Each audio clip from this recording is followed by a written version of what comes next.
Et je me disais, tu vois, c'est dommage parce que quelqu'un qui veut se lancer dans le business ou juste qui n'a pas de personne dans le business autour de lui, en vrai, il vient autour de cette table, il apprend plein de trucs.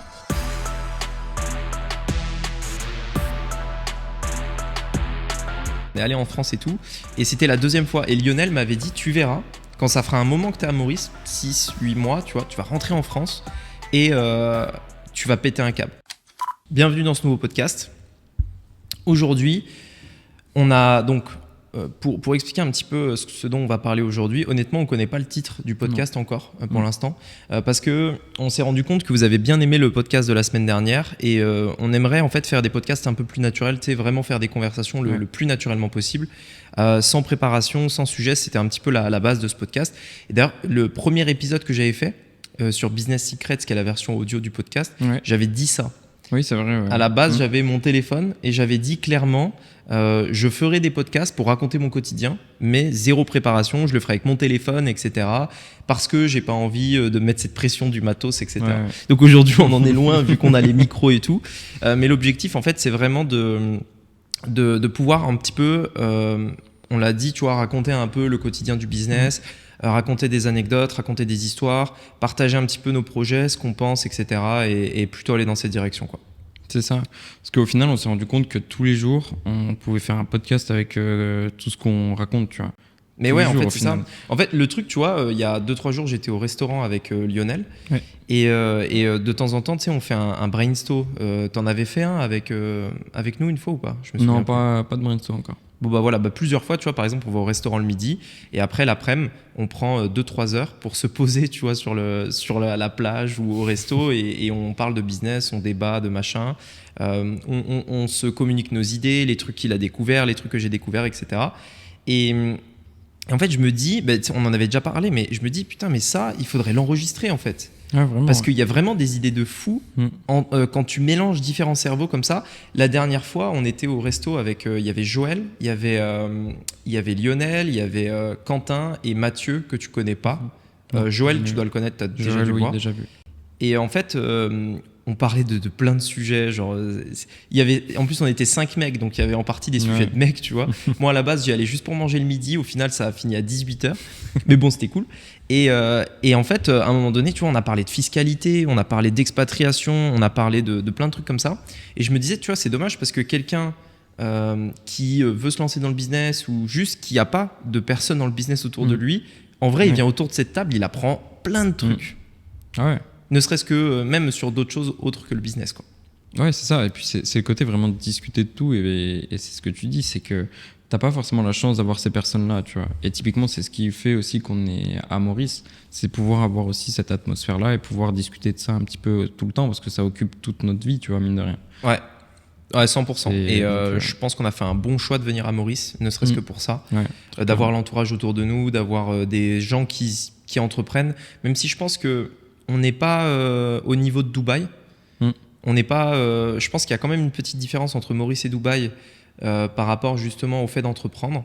D'ailleurs, je pense que ça peut être intéressant d'en parler parce que je me suis d'ailleurs souvent posé la question pour le coup. Mais en gros, avant de démarrer, en fait, l'idée étant de nous lancer. En fait, vraiment, je voudrais vraiment essayer parce qu'à la base, il faut comprendre, on n'est pas des mecs du divertissement. Oui. Je suis pas un mec je suis pas un mec marrant particulièrement, tu vois. Moi non plus. Je suis pas un mec qui va divertir les foules quand il faut attendre un truc, quoi. Donc faire du divertissement, c'est un effort que j'ai envie de faire pour essayer de toucher des nouvelles personnes et essayer de créer un contenu qui change aussi, mais c'est pas moi à la base. Donc il faut que j'apprenne à le faire parce que moi je sais prendre des idées complexes et te faire un plan étape par étape, ok, mais je sais que c'est pas le type de contenu que tout le monde va kiffer sur YouTube, tu vois.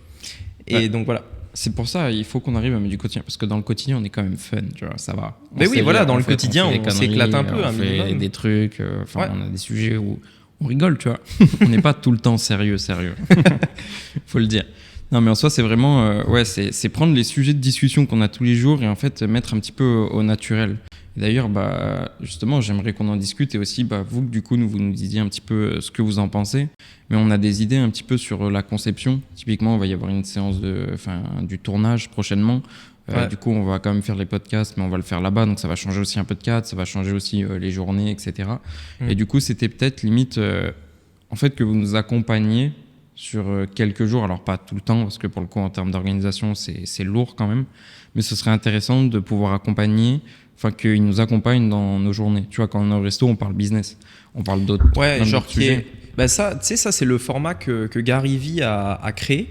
Parce qu'aujourd'hui, en fait, sur Internet, il y a un vrai manque d'authenticité. Tu sens que presque la quasi-totalité des trucs sur Internet sont vraiment préparés, tu vois. Au début, Internet, on était vraiment dans ce truc, c'est du vlog, on parle de notre life, etc. Et ensuite, plus ça avance, plus en fait, même les youtubeurs un peu divertissement, tu vois, tu te rends compte qu'ils commencent à vraiment faire un truc ultra carré, ultra préparé, machin. Et il n'y a plus place vraiment à la vraie vie, entre guillemets. Tu vois. C'est devenu une télé-réalité. Tu vois, à la base, j'ai regardé l'histoire. Il y a un gars qui s'appelle Gaspard G. J'aime bien ses vidéos. Je ne sais pas si tu as déjà vu. Il fait un petit peu l'histoire des personnalités politiques. Tu vois. Et j'ai vu une vidéo qu'il a fait sur l'histoire de la télé-réalité. Et ça m'a intrigué parce que je me suis dit, mais comment on en est arrivé là, tu vois, genre aujourd'hui, quand tu vois le niveau vole pas très haut, tu vois. Et en fait, tu te rends compte qu'à la base, c'était vraiment une vraie réalité. C'était vraiment, dans les années 70, les mecs sont allés dans une famille américaine et ils se sont dit, pendant 3 mois, on va vous filmer. Juste, on va vous filmer. Ensuite, ça a évolué et tout, et à la fin, c'était en fait des acteurs, limite, qui sont payés d'ailleurs en CDI, et c'est pour ça qu'ils les font participer à plein d'émissions, tu vois, les Anges 1, les Anges 2, les Anges 3, les Anges 4, les ch'tis à Marseille, à Dubaï, à ce que tu veux, tu vois. Et donc en fait, au final, ça devient des acteurs professionnels de la télé-réalité, tu vois. Donc c'est faux. Et en fait, ce que je disais, c'est que Gary Vee, c'est lui en fait qui a créé un petit peu ce truc, genre, tu sais, il y a toujours un mec qui le suit avec sa caméra. En fait, je sais pas si t'as remarqué, mais le gars, si tu suis un peu ses vidéos, le mec, t'as l'impression, on est tout le temps dans sa live. Genre, il prend la voiture, il y a un gars dans sa voiture. Il est au resto, il y a un mec qui le filme. Il parle avec quelqu'un, il y a quelqu'un qui le filme et tout. Et en fait, il y a un mec quasi constamment derrière lui pour filmer tout ce qu'il dit. Et ensuite, il a énormément d'équipes qui vont venir découper, prendre les mots intéressants, etc. Et donc, je dis pas qu'on va peut-être aller à ce point-là. Non, oui. Parce qu'encore une fois, je suis pas un mec du divertissement, tu vois. Donc voilà. Et puis c'est pareil, c'est pas non plus le projet, tu vois, derrière le podcast. Il y a aussi de ça. Non, mais voilà, le podcast, en fait, l'idée étant de faire un format qui, je pense, YouTube a besoin et qui manque sur YouTube. C'est vraiment le fait de se connecter à la réalité et ouais, d'avoir des discussions sans préparation, sans filtre, sans montage, sans coupure, tu vois, et où tu dis tout ce que tu penses. Ouais. Mais toujours avec de la valeur, bien entendu, parce que c'est aussi axé business, quoi. Valeur et divertissement, je pense que moi, je pense honnêtement, tu vois, que les gens ont de plus en plus besoin de divertissement. En fait, je pense que ça a toujours été le cas, mais je pense que c'est un peu j'ai envie de dire un schéma classique de se dire que quand on se lance dans un domaine, tu vois, au début, on va essayer d'être très, très, très professionnel, très carré, très machin. Pas de place au divertissement, tu vois, place au business. Mais plus ça avance, et je le vois vraiment dans presque tous les gens que je connais qui sont dans le business, tu vois, plus ça avance, plus tu te rends compte en fait que tu as besoin de cette dose de divertissement, tu vois. Tu as besoin de ce truc en plus qui te donne envie de suivre la personne, qui te donne envie d'écouter, Parce que si tu as l'impression de faire du business alors que tu t'éclates, ou alors que juste tu n'as pas l'impression de faire du business, c'est-à-dire tu fais du business mais tu n'as pas l'impression d'en faire, je pense que c'est bien. Oui, je vois ce que tu veux dire. Et pour le coup, amener cette dose de divertissement, c'est pas simple. Non. Donc on va y travailler, tu vois. Enfin, c'est pas naturel. C'est c'est peut-être pas naturel. En fait, je pense que c'est naturel pour certaines personnes. Et pour d'autres, pas du tout. Parce que des fois, tu sais, tu te dis, on en parlait avant dans le podcast, on se disait, mais ok, on va parler de choses un peu divertissantes, tu vois. On va essayer de faire les mêmes conversations qu'on a quand on est au resto, quand on fait des brainstorms avec des amis, etc.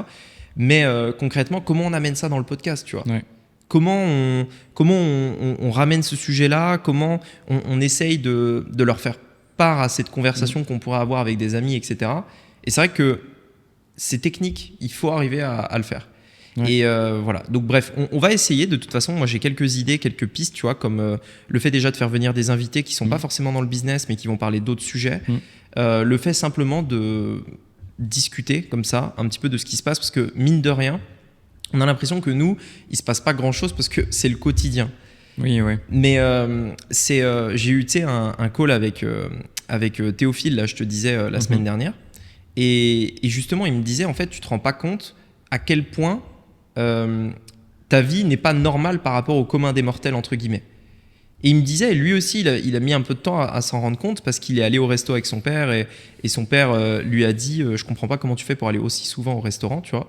Et en fait, c'est là qu'il a réalisé, il s'est dit ah ouais, mais en fait, tu vois, je vais au restaurant tous les jours. Même le simple fait d'aller au resto, tu vois, le simple fait d'aller au resto fait que c'est pas un truc normal. Tu vois, il y a beaucoup de gens qui vont pas au resto toutes les semaines, par exemple. Et nous, on y va presque une fois par jour, tu vois. Mais en fait, quand c'est ton quotidien, tu te rends pas compte de ça. Et tu te dis, bah ouais, en fait, c'est normal, tu vois, d'aller au resto à midi.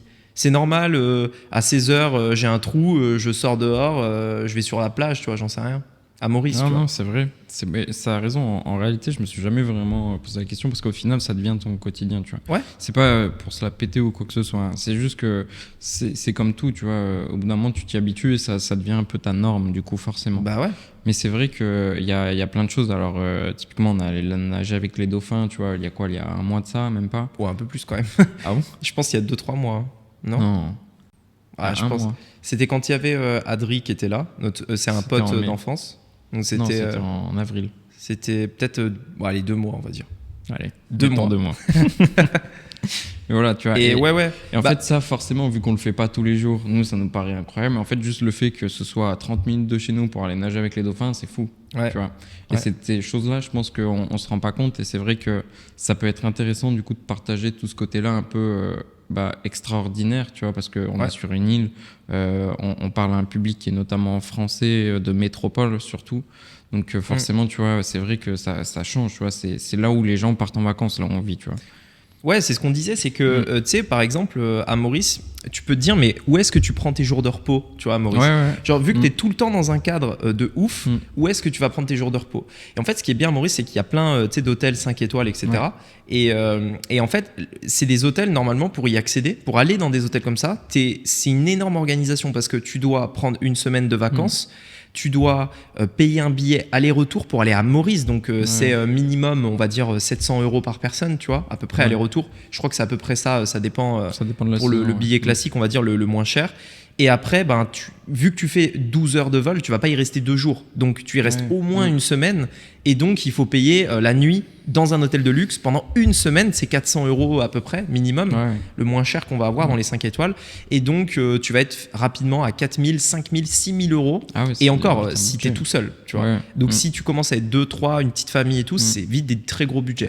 Et nous, ce qu'on se réalise pas, c'est que vu qu'on habite là, tu peux aller une nuit dans un 5 étoiles. Juste une nuit. Et tu as la même expérience. Alors, c'est pas 7 jours, mais pas besoin, tu vois. Une nuit, ça te coûte 400 €.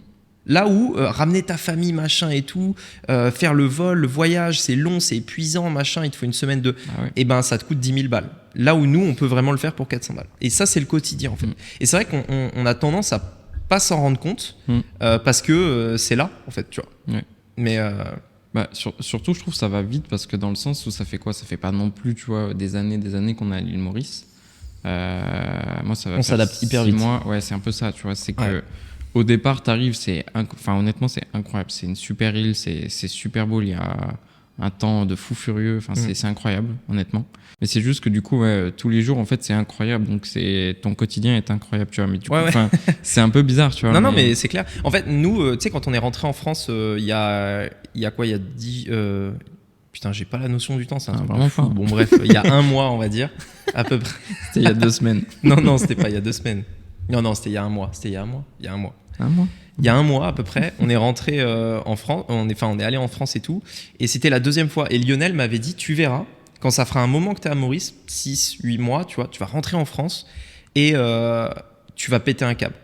Et Théophile m'avait dit la même chose, parce que lui qui est en Thaïlande, il m'avait dit, je suis rentré une semaine en France et tout, j'ai pété un câble, il m'a dit. Et en plus, lui, je crois, il est du Nord, donc c'est encore pire. Petit message à nos amis du Nord.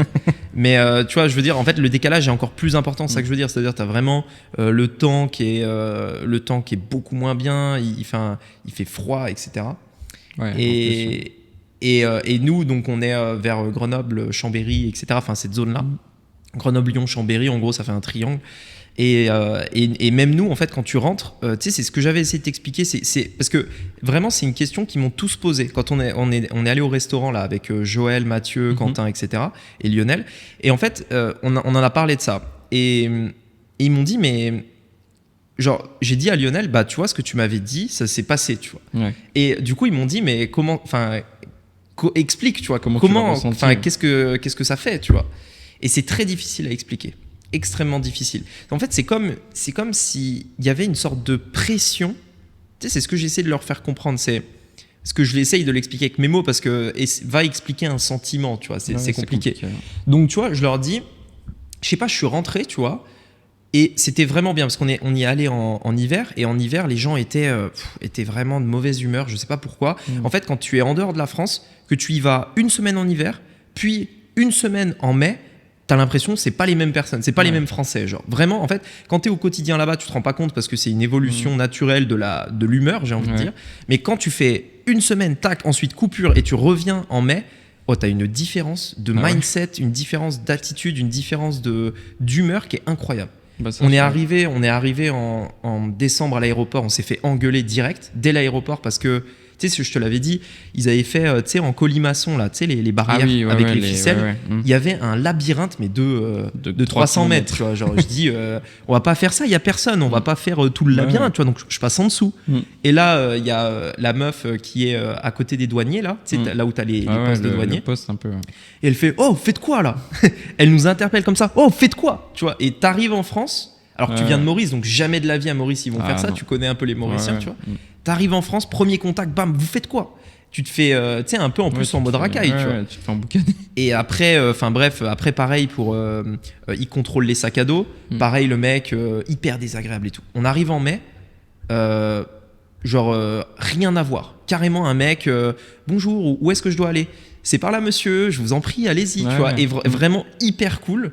Et tout le monde a été super cool en mai, tu vois. Mais, malgré tout, sans mauvais jeu de mots, tu sais. Mais, pas mal. Malgré tout, il y a un truc. Genre.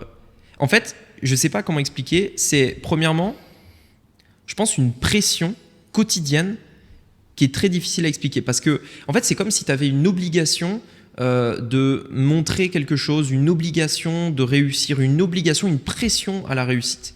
C'est très compliqué à expliquer, tu vois. Même parce que en soi, tu vois, tu l'as la réussite. Donc, c'est par rapport à quoi? C'est vraiment par rapport à toi, ta réussite, ou c'est le monde autour de toi? T'as l'impression qu'ils ont la presse de réussir ou de faire vite les choses, etc. En fait, c'est compliqué parce que, tu vois, Dubaï, par exemple, Dubaï, je pense qu'il y a cette pression à la réussite. Imagine, t'es dans un écosystème où tu as des mecs qui sont en Lambo. Enfin, toi, je crois que tu n'es jamais allé à Dubaï. Mais tu verras. Enfin, je veux dire, la Lambo là-bas, c'est la Clio en France, tu vois. Tu vois des Lambo toutes les 5 minutes.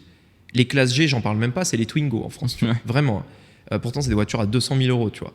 Et en fait, tu as vraiment cette pression au quotidien. Enfin, c'est pas une pression, mais c'est, tu sais, tu as tout ça, tu vois. Donc, tu as envie, généralement, de rejoindre la moyenne. Et si la moyenne, c'est tous des millionnaires, pour être, ne serait-ce que dans la moyenne, il faut être millionnaire. Et si tu veux être au-dessus de la moyenne, là, il faut se donner à Dubaï, tu vois. Et en fait, en France, c'est un peu différent, mais je sais pas, il y a un truc, encore une fois, c'est compliqué. Hein. Je pense que le seul moyen de s'en rendre compte, c'est de quitter la France pour quelques mois et d'y revenir.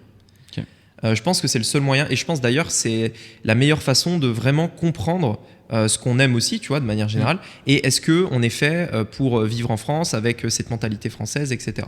Mais je sais pas, tu vois, c'est une ambiance globale, c'est... je sais pas. Tu vois, en fait, c'est marrant parce que quand on était venu à Maurice, on avait un petit peu cet a priori de se dire les Mauriciens sont toujours en retard. Tu sais, on le disait. Tu commandes, nous, on avait besoin d'un plombier, machin, il arrive en retard. Toi, t'as une caisse qui est censée arriver, le mec vient pas, juste il vient pas. Et en fait, quand tu viens en France, c'est l'inverse. Tu sais que le mec va être à l'heure, et du coup, ça te met une pression dans le sens où il faut surtout pas rater le rendez-vous, sinon ça passe mal. Tu vois. Ça, c'est juste un exemple. Ouais, alors ça, tu vois, ça va. Mais moi, j'étais plus du côté, tu vois, à savoir que l'hiver, j'étais pas bien. Tu vois, l'hiver, de manière générale, tu vois, forcément, j'avais une baisse de motivation. Les jours, ils raccourcissent énormément. Le soleil, tu le vois pas souvent, etc. En plus, t'es enfermé dans les bureaux. Donc après, il y a ça aussi qui joue, tu vois. Mais je peux t'assurer que c'est pas ça. Mais tu le comprendras le jour où tu reviendras en France. Je peux t'assurer que c'est pas le climat. Et c'est marrant parce que tout le monde dit que c'est le climat. Tout le monde dit en hiver, machin, en France, ceci, cela. Je suis sûr que non. Je suis sûr que c'est autre chose. Je te promets que c'est pas le climat. Parce que même en été, tu ressens ce que je suis en train de te dire. Okay. Tu ressens une ambiance. C'est une ambiance globale, en fait. Tu vois. C'est comme quand tu rentres dans une pièce et que tu te sens pas à ta place. Tu vois, imagine, moi, par exemple, je fais pas de foot, tu vois. Imagine à tout moment, je sais pas, je suis dans un stade, etc. Je rentre dans une pièce et il y a 15 footballeurs dans les vestiaires en train de se changer, machin, et je me retrouve là, tu vois. Tu vois, genre, clairement, je suis pas à ma place, tu vois. Genre, les mecs, ils te regardent bizarre, tu vois. Enfin, t'es un alien, tu vois, ils savent pas qui t'es, machin. Et c'est cette sensation-là, en fait. Tu vois, d'être dans une ambiance où tout le monde a la même mentalité, tout le monde a les mêmes codes. C'est des codes dont on n'a pas besoin de parler, qui sont ancrés, qui sont en nous, tu vois. Mais il y a un truc, tu te sens pas chez toi, tu vois. Enfin, tu te sens pas à ta place. Moi, c'est ce que j'ai ressenti. Je dirais pas chez moi, parce que je me sens chez moi en France, tu vois. Mais pas à ma place. Ok. Ouais, mais c'est compliqué à expliquer. Ouais, je pense que, honnêtement, pour ça que on disait souvent que la meilleure façon d'avoir j'ai envie de dire un esprit large, c'est de voyager. Je pense que les personnes qui voyagent pas, en fait, ils ont un esprit trop étroit. Tu vois, ils ont pas, ils pourront jamais en fait comprendre. Déjà se comprendre. Si tu voyages pas, tu pourras pas te comprendre parce que tu as besoin de vivre ces moments-là où tu quittes l'endroit où tu as grandi dans un truc carrément opposé. Tu fais un break de plusieurs mois, pas une semaine en vacances et encore moins dans un hôtel 5 étoiles, tu vois. Tu vas dans un autre quotidien, vraiment, et tu reviens après. Et tu vois comment tu te ressens, comment tu te sens, etc. Et c'est ce qu'on disait la dernière fois aussi, c'est quand tu as moins de 30 ans, moins de 40 ans, fais plein de trucs. Fais des trucs, teste, tu sais pas ce que t'aimes. Si ça se trouve, t'es passionné de golf, ça se trouve, t'es passionné de paddle, j'en sais rien. T'es passionné de voyage. Tu peux pas le savoir. Faut tester. Parce qu'il y a plein de personnes qui nous le disent ça. Non, moi je suis très bien chez moi, etc., etc. Ok, tu peux être très bien chez toi et c'est tout ce qu'on te souhaite, tu vois, franchement. Mais par contre, fais d'autres choses pour savoir si t'as pas envie d'autres choses, tu vois. Comment tu peux te dire que t'es dans la meilleure situation possible sans avoir essayé d'autres choses, tu vois. En gros, il y a vraiment ce truc-là, je trouve qu'il faut casser, tu vois. C'est pas, on dit pas ça parce qu'on y est, parce qu'on a fait des trucs, t'as réussi à avoir tel business, etc. Tu vois, c'est vraiment, en réalité, ça nous a permis de faire des choses, tu vois. C'est vrai. Mais faites-les, essayez de les faire, même si c'est pas aussi gros, mais faites juste des changements. Essayez les changements pour savoir ce qui peut se passer et qu'est-ce que ça peut amener derrière. Sinon, vous le regretterez. Mais après, en vrai, en soi, même sans donner de leçons ou quoi, tu vois. C'est vraiment un retour d'expérience que je partage, tu vois. Je pense que tout le monde est libre un peu aussi de faire ce qu'il veut, tu vois. S'il veut par exemple rester dans son village toute sa life, pourquoi pas, tu vois. En vrai, tu sais, il faut pas oublier que ce truc de vraiment beaucoup voyager et tout, c'est hyper récent. Nos grands-parents voyageaient pas comme ça. Même mes parents voyageaient pas comme ça. Mais mes parents qui ont grandi, surtout du côté de mon père, c'est classe ouvrière. Et ma mère, c'est plutôt paysan, agriculture, etc. Tu vois, dans les champs, etc. À l'époque, ils voyageaient pas. À l'époque, ma mère, elle me disait, tu sais, nos parents, ils ont toujours des histoires comme ça. Et les grands-parents, c'est encore pire, tu vois. Tu sais, c'est vraiment ce truc de se dire, la première fois que ma mère a vu la mer, elle devait peut-être avoir 18 ans, un truc comme ça. Ils ont fait, puisque c'était vers en gros, comment expliquer, le Jura. Donc c'est dans le Jura. Ouais. Donc c'est à l'est de la France, à côté de l'Alsace, etc. Et ils descendent dans le sud, en fait, en 2 chevaux, tu vois, ou une voiture de l'époque comme ça, il me semble que c'était une 2 chevaux. Et ils descendent voir la mer, voilà quoi. Mon père, pareil, tu vois. Et tu te dis que là, on parle de faire 500 bornes pour aller dans le sud de la France, tu vois. C'est pas aller à Maurice, en Thaïlande ou je sais quoi. Et donc en fait, ce truc-là, c'est aussi ultra récent. Le simple fait de se dire qu'on peut prendre l'avion et hop, en quelques heures, tu vois, on est à l'autre bout du monde. En fait, dans le quotidien des gens, dans la vie de la plupart des gens, ils le font peut-être une fois tous les 2 ans, 3 ans, parce que ça coûte beaucoup d'argent. Et qu'en plus de ça, il faut une organisation, parce que au-delà du fait que ça coûte de l'argent, quand tu es salarié, en fait, ce que tu te rends pas compte, c'est que tu ne peux pas. Tu dépends en fait de la saisonnalité, ce qui fait que tu te fais tout le temps niquer. En gros, comment expliquer ? T'es salarié, tes vacances, c'est forcément en été. En été, vu que c'est les vacances de tout le monde, tu payes 10 fois plus cher. Non, ouais, Nous, quand on voyage, je voyage personnellement jamais en août ou jamais en juillet. Pourquoi ? Parce que je sais que c'est là où je vais me faire allumer. Donc, vu que j'ai le choix, si je voyage, c'est en septembre, juste après août. Tout le monde fait sa rentrée. Les prix, c'est 2 fois, 3 fois moins cher, tu vois. Ouais. Et le problème, c'est que quand tu es salarié, tu n'as pas le choix, en fait. C'est comme ça. Ouais, tu peux pas. Ouais. Et donc, déjà, il y a ce point-là qui fait qu'il y a beaucoup de gens qui pourraient faire des voyages très loin dans le monde, financièrement, mais qui ne peuvent pas parce qu'ils sont bloqués. Parce qu'il y a justement ce truc de, en fait, désolé, mais tu es obligé, je t'impose, l'employeur qui va dire ça, je t'impose à mettre tes jours en août. Tu prends 2 semaines en août, tu n'as pas le choix, la boîte ferme. Bah ouais, mais moi, si je veux partir en septembre, parce que c'est 2 fois moins cher. Ouais, non, mais oui. Tu vois, parce que, ok, en août, je vais partir, mais pour le même prix, je vais aller au Portugal alors que je pourrais aller en Thaïlande, tu vois. Ouais, non, c'est vrai. Et toi, de toute façon, tu l'as ressenti un peu quand tu étais. Parce que tu as bossé à Aramis Auto. Ouais, alors ça allait. Honnêtement, tu vois, ça allait, mais après, tu prends toujours aussi au même endroit. Pourquoi ? Parce que. Après, t'as pas bossé longtemps. Ouais, c'est ça. Je suis resté 1 an chez Aramis, par exemple. Ouais, mais est-ce que par exemple, est-ce qu'il y a un pays que tu as envie de visiter ? Ouais, bien sûr, il y en a plein. Comme ? Le Japon, tout le côté un peu Asie, pareil, Amérique du Sud, etc. Le Japon, par exemple. Est-ce qu'à un moment donné, tu t'es dit, quand tu étais chez Aramis, ça y est, là, les 2 semaines de vacances que j'ai pris, je peux aller au Japon ? Non. Bah voilà. Donc, dans les faits, c'est vrai. Non, ouais, parce que, sûr. tu vois, tu peux. Enfin, en soi, aller au Japon, moi, quand je regarde les prix, je trouve que c'est pas si cher que ça, tu vois. C'est pas plus cher que d'autres gros voyages, entre guillemets, tu vois, si on veut. Ouais, pour une personne, c'est quoi, 900 € le billet aller-retour, tu vois. Alors ça peut paraître je pense que beaucoup, ça peut peut-être paraître beaucoup pour certaines personnes, mais en fait, la plupart des gens, encore une fois, ils vont regarder les billets en août. En août, ça va être 1800, 2000. Ah ouais. Tu vois. Je pense, ouais. Et donc, je veux dire, 900 €, si c'est vraiment un voyage que tu as envie de faire, tu peux le faire, tu vois. Enfin, tu mets un peu d'argent de côté, etc., ça se fait. Enfin, après, bien sûr, il y a des cas particuliers. Ouais, voilà, et tout, faut quand même regarder, etc. Mais c'est pas les voyages les moins chers, mais c'est à des moments, en fait, où tu peux les faire et ça rentre dans des beaux voyages, certes, mais qui restent accessibles, tu vois. C'est ça. Et du coup, est-ce que tu as... Enfin, je veux dire, pendant le temps où tu as été salarié chez Aramis, est-ce que tu t'es dit, là, ça y est, je peux partir, tu vois ? Est-ce que tu as eu un moment où tu t'es dit, ça y est, je peux faire un gros voyage ? Non. Ouais, c'est compliqué. Bah ouais, c'est compliqué, ouais, je suis d'accord.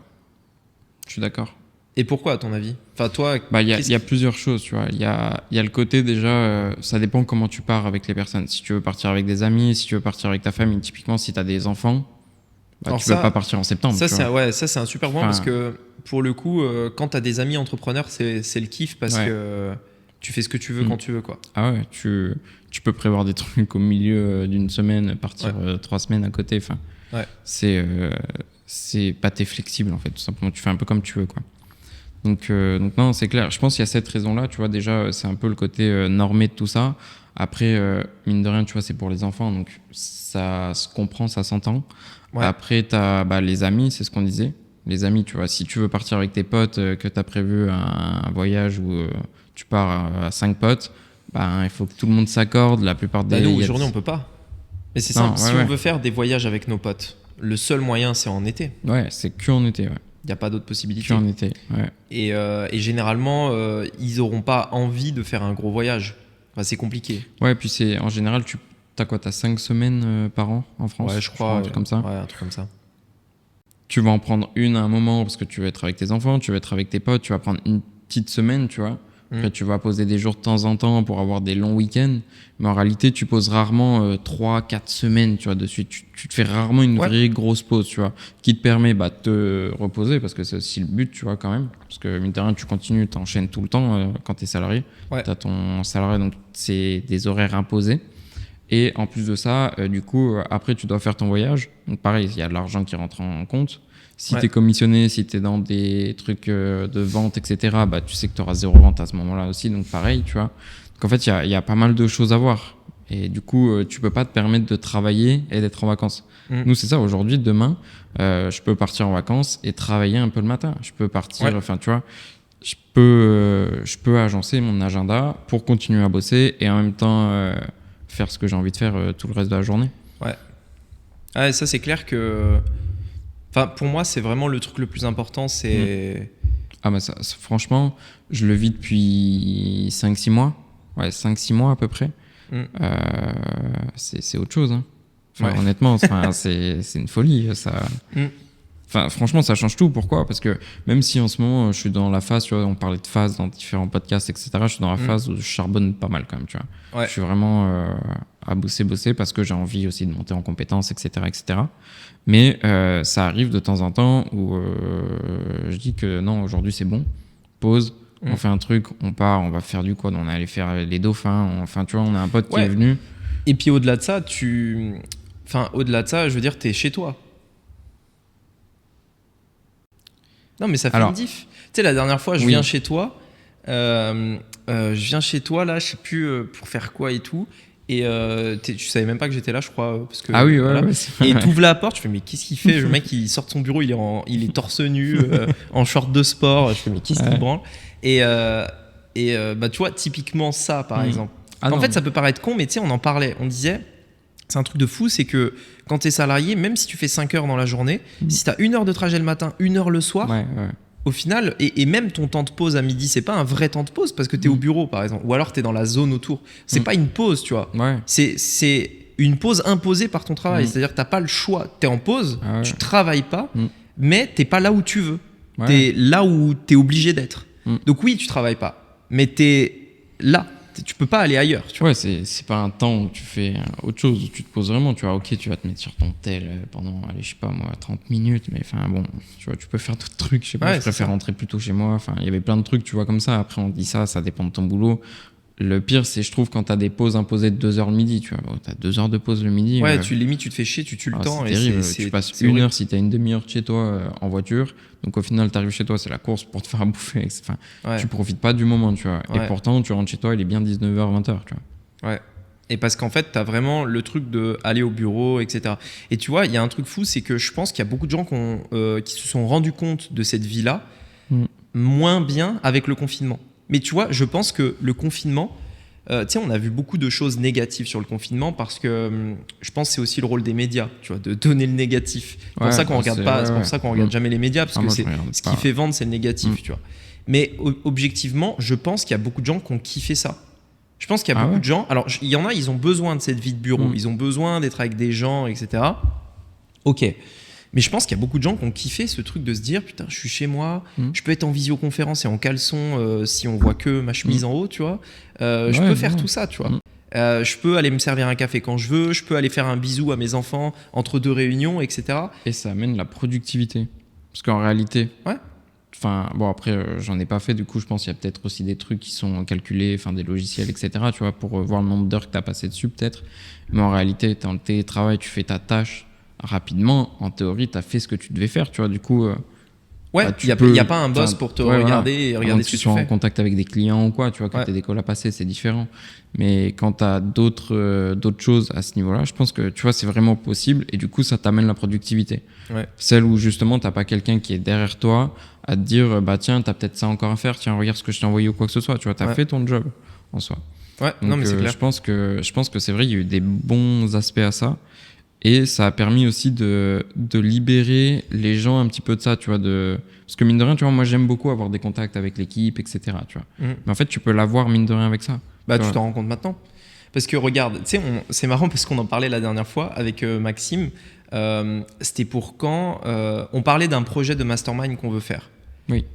Et Maxime qui est vers, je crois, il est vers Bordeaux, il est à Cognac, je crois. Et en fait, on se disait. Enfin, je disais, ouais, on va peut-être lancer ça, etc. Et il y aura une date à Maurice, une date en France, etc. Et il me dit, on va enfin pouvoir se rencontrer en vrai, tu vois. C'est vrai, ouais. Parce que j'ai jamais vu ni Pierre ni Maxime en vrai, tu vois. Et Mathis qui rejoint l'équipe, je vais pas le voir avant quelques mois parce que là, j'ai pas l'occasion, en fait. Vu que je suis à Maurice et qu'il est vers Chambéry, c'est compliqué. Mais oui, parce qu'en fait, au final, on a vraiment créé des liens et une relation d'équipe et tout. Et on a vraiment, au final, c'est comme si on était un peu dans un open space parce qu'on se parle autant, souvent. On se parle toute la journée sur WhatsApp, on se fait des audios, etc. On se voit 1 fois par jour minimum, tu vois. Et au final, moi, je trouve que c'est pareil. Alors, oui et non. Parce que, alors nous, c'est différent. On est potes à la base, donc on se connaît d'avant, tu vois. Mais c'est sympa, tu vois. La dernière fois, on a fini la journée. Tu m'as envoyé un message. 20 minutes après, on était sur le bord de la plage en train de boire une bière, tu vois. Et c'est sympa aussi parce que, mine de rien, tu vois, c'est ce qu'on dit. On parle très souvent business, etc. Et c'était un peu l'idée aussi qu'on voulait dans les podcasts. Et justement, tu peux aussi avoir ce truc-là à côté, tu vois. C'est ça qui est cool. T'as un peu ce truc d'after work. Oui, bien sûr. Ouais. C'est vrai que là, on l'a moins. Mais on l'a un peu, mais on l'a dans un sens. Ouais. Mais je pense qu'aussi, on a la chance, tu vois, d'être au même endroit et pouvoir faire ça aussi en physique, tu vois. Mais en fait, le truc quand t'es entrepreneur, généralement, quand t'es salarié, on va dire que ton cercle, c'est 3 cercles. T'as la famille, t'as les amis d'enfance et les collègues de travail qui peuvent devenir des amis collègues, amis/collègues, tu vois. Quand t'es entrepreneur, en fait, t'as la famille, t'as les amis d'enfance et t'as pas les collègues de travail. Donc, les personnes avec qui tu vas traîner, généralement, c'est d'autres entrepreneurs qui, eux aussi, ont des business. Et pour moi, c'est beaucoup mieux que des collègues, tu vois, pour créer des relations. C'est bien mieux que des collègues parce que quand t'as des collègues, les mecs sont là parce qu'ils n'ont pas le choix, en fait. En fait, indirectement, même si t'apprécies ton collègue d'à côté, tu vois, ok. Mais... Enfin, je veux dire, si ça se trouve, demain, tu changes de boulot, bon, bah, tu changes de boulot, tu vois. Enfin, c'est comme quand tu es dans une salle de classe, tu as tes camarades de classe, ils sont cool, on s'entend bien, mais l'année d'après, quand tu changes de classe, bon, bah, ceux de l'année d'avant, ok, ils étaient sympas, tu vois, mais voilà. En fait, on t'impose ces gens-là, t'as pas le choix. Quand tu es entrepreneur, tu fais le choix d'aller vers des collègues, entre guillemets, qui sont d'autres entrepreneurs où chacun a son business, chacun n'a rien à gagner à être avec les autres. Sauf si tu as un mec qui vient essayer de gratter des clients, mais voilà. Parce qu'on est tous entrepreneurs, on a tous nos business et on se retrouve pour parler business ou de la vie de tous les jours, etc. Et je trouve ça tellement mieux que des collègues parce que, tu vois, moi, quand je vais faire un repas avec Lionel, etc., je décide de le faire, tu vois. Je le fais pas pour créer un lien d'équipe. Je le fais pas parce que mon boss m'a dit de m'intégrer à la team, tu vois. Non, j'ai envie d'aller le voir, tu vois. J'ai envie de bouffer avec lui. Je comprends ce que tu veux dire. Après, après, ça dépend des équipes, tu vois. Il y a toujours des équipes dans lesquelles t'es bien, d'autres moins bien, etc. Ça dépend de ta personnalité. Mais regarde, chez Aramis, tu vois, j'ai bien aimé l'équipe, tu vois. Mais est-ce que t'as gardé contact ? Bah, de temps en temps, ouais. Alors, après, je suis un mec qui tient pas souvent en contact, tu vois, tout le monde.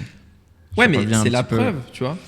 Genre, est-ce que vraiment, les mecs avec qui t'étais chez Aramis, est-ce que tu vas faire une soirée et les inviter un de ces 4, tu vois ? Est-ce que quand tu vas rentrer en France, tu vas leur envoyer un petit message ? Salut, je suis dans le coin, on se boit une bière, tu vois ?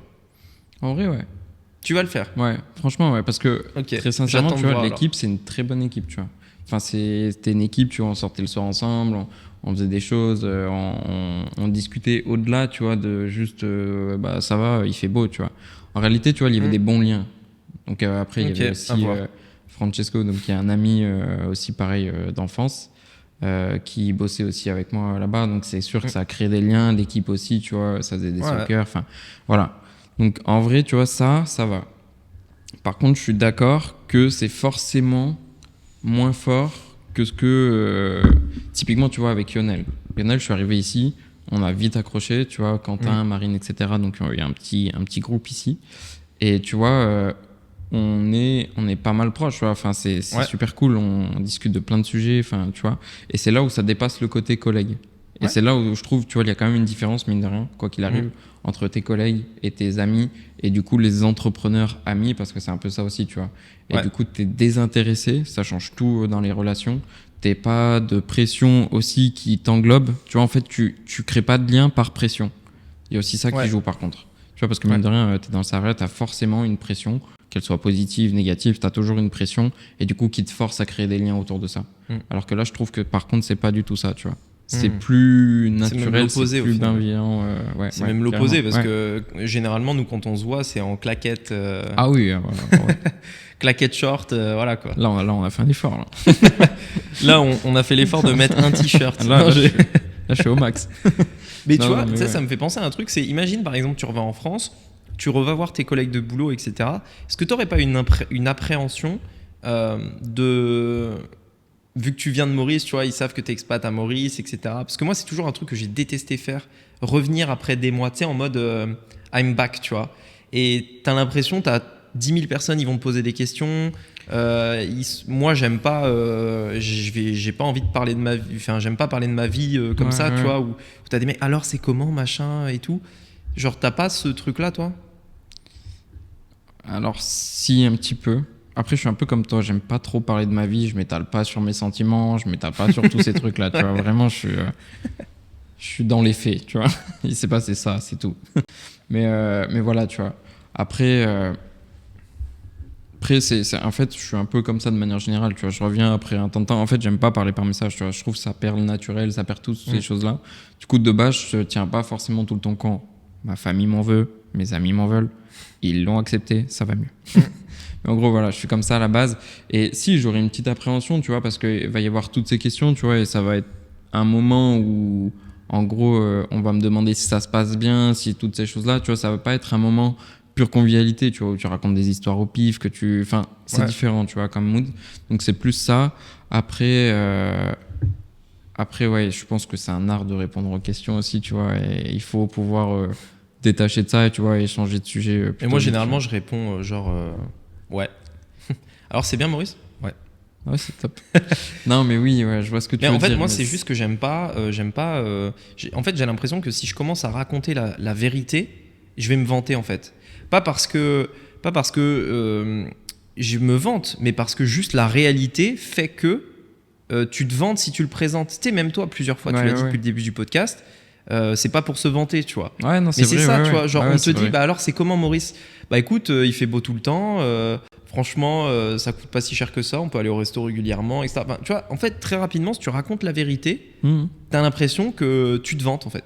Ouais. Et surtout surtout si c'est des personnes qui n'ont pas forcément évolué depuis la dernière fois où tu leur as parlé, tu vois. Ouais. C'est vrai qu'il y a cette notion-là, c'est qu'en réalité, nous, il y a eu énormément de changements, tu vois. Moi, je suis passé de salarié alors, bah, ici, j'ai le statut salarié, mais je gère mon temps. Enfin, je fais, tu vois, comme je veux en soi. Mon truc, c'est moi aussi qui vais chercher ce que je veux aller atteindre comme objectif, etc., tu vois. Donc, c'est vrai que moi, ça a beaucoup changé déjà sur le plan pro, mais le plan perso, il a explosé, tu vois. Je veux dire, aujourd'hui, c'est ce que tu dis, tu vois, on va au resto presque tous les jours. La voiture, elle a explosé aussi. La voiture a explosé aussi. Elle est passée d'une Audi à... ouais, là, c'est... Ça, c'est... bon. Ça, voilà, c'est... c'est différent. Non, voilà, il y a eu des changements, tu vois, mais c'est vrai que ça... Je pense que ça va me faire tout drôle, tu vois, même juste par rapport à ma famille, mon frère. Tu vois, juste mon frère, je vois qu'il évolue, tu vois, il est dans les études encore, etc. Là, il est en voyage en Turquie pour ses études, parce qu'il est archéologue, pour la petite histoire, donc voilà. Archéologue, hein, t'as pas bien articulé. Archéologue, ouais. Voilà, au cas où. Ouais. Voilà. Mais tu vois, et en fait, j'ai envie de faire connaître cette chance-là, mais en fait, je pense que c'est compliqué d'en parler aussi, tu vois. T'as envie de pousser les gens vers ces choses-là parce que tu les aimes, mais toi, tu sais que c'est exceptionnel, tu vois. En réalité, c'est ce qu'on dit, c'est le quotidien, mais c'est exceptionnel quand même comme quotidien. Ouais. Et du coup, tu vois, quand des fois, ça te raconte les galères, que ça dit, je suis fatigué, il fait froid, qu'il y a ci, il y a ça, tu dis, putain, mais viens là, tu vois. Ouais. En réalité, mais c'est compliqué parce que c'est chacun a son libre arbitre et chacun n'a pas les mêmes envies. Et là, t'es un peu mal à l'aise aussi, tu vois. Quand la personne te dit, tu sais, parce qu'en fait, souvent, c'est un peu, ça va? Ouais, ça va. Et toi? Et en fait, genre, inversement, tu vois, si toi, tu dis, ben ouais, écoute, franchement, ça va de ouf, machin, il y a ci, il y a ça, etc. Et toi? Et là, elle te dit, le quotidien, tu sais, enfin, genre, normal. Et genre, tu sais, après, là, tu sais plus où te mettre. Genre, tu sais, t'es comme ça, bon, bah, ok. Ouais, et puis... tu vois, et enfin, c'est pour ça que moi, généralement, j'aime pas discuter de ça. Genre, ça me dérange pas d'écouter ta life. Mais par contre, je vais pas essayer de convaincre qui que ce soit, etc. Sauf quand on a un débat. Sauf qu'on a un débat où vraiment, tu sais, on aime bien débattre et où du coup, l'objectif, c'est vraiment. T'as un peu un truc, c'est sympa. Mais je suis d'accord. Bah, de toute façon, c'est aussi pour ça que j'aime bien être closer, c'est que je parle moins que ce que j'écoute, tu vois. C'est que je préfère écouter les autres que m'étaler sur ce que je fais, etc. De manière générale, tu vois. Donc après c'est ça. Juste moi, il y avait un truc. Que je faisais, j'aimais bien convaincre les gens. Genre vraiment, j'aimais bien convaincre les gens. Ouais, bah comme quand on fait des débats, quoi. Ouais, c'est un peu ça. Ouais, c'est un peu ça. Mais du coup, tu peux pas rentrer dans certains débats à ce niveau-là. C'est là où ça casse un peu le truc. C'est là où en fait, t'as l'impression d'être quelqu'un qui se vante, alors que c'est pas du tout le truc. Mais tu dis, mais si, viens, regarde, machin et tout. Et en fait, ça passe pas parce que... Ouais, je sais pas. Après, tu vois, il y a toujours un truc qu'on m'a dit. C'est qu'en France, tu sais, il y a vraiment un peu cette jalousie vis-à-vis du succès, etc. Et il y a peut-être aussi ça, en vrai, indirectement, où je me dis, est-ce que si je commence pas à dire juste dire les faits. C'est-à-dire, tu vois, comme on disait tout à l'heure, les faits sont exceptionnels de base, tu vois. Je suis expatrié à Maurice, j'ai mon entreprise, j'ai des salariés, etc. Tu vois, en fait, tu dis juste les faits, tu vois. Mais en fait, en disant les faits, tu as l'impression que tu te vantes, et vu qu'en France, il y a beaucoup de jalousie, etc., t'as pas forcément envie de créer ça autour de toi, tu vois. T'as pas envie que... En fait, c'est pas agréable quand tu sens que quelqu'un est jaloux de toi, tu vois.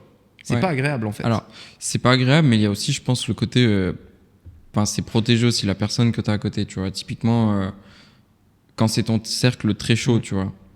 Moi, je vois c'est par rapport à, tu vois, par exemple, ma grand-mère, ma mère, tu vois, qui sont un peu plus, du coup, émotionnels, tu vois. Mon père, il est un peu comme moi, tu vois, il est logique. C'est basta.